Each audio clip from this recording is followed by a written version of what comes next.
Hello everyone, we're here to interview one of the professional teachers at Piccoli Sognatory Academy located at Dalupang Street, Kawayan City, Isabela.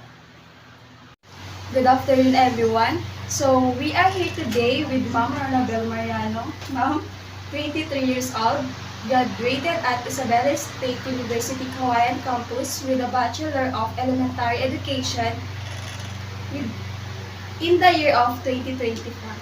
So she was currently a grade school teacher at Piccoli Signatory Academy Incorporation at Dalupang Street, Kawayan City, Isabela. First question is, looking at the triumphs and failures of teachers today, do you think that teaching is still the noblest profession? Yeah, because teaching is the noblest profession kasi if there are a lot of failures, teacher is always a teacher pa rin. There are no other professions without teachers. So for the second question, what are the things that should be improved in the professional life of teachers? For me, first is the confidence, mental health support, professional development opportunities, and time management. So, number 3, what made you an outstanding professional?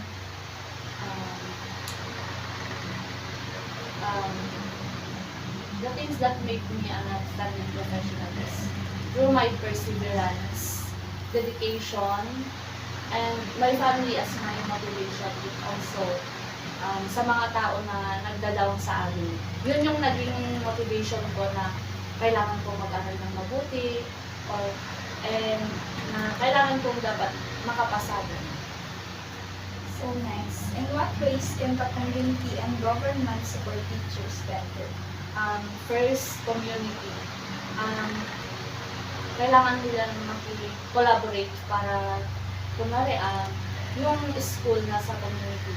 Dapat yung mga teachers and staffs, dapat nakikipag-collaborate sila sa community. Like, yung kapag may school activities, gano'n, dapat may involvement yung community.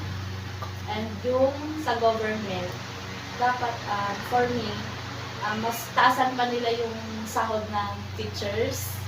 And dapat ma-provide nila lahat yung kailangan ng teachers and the learners for their teaching and learning strategies or activities.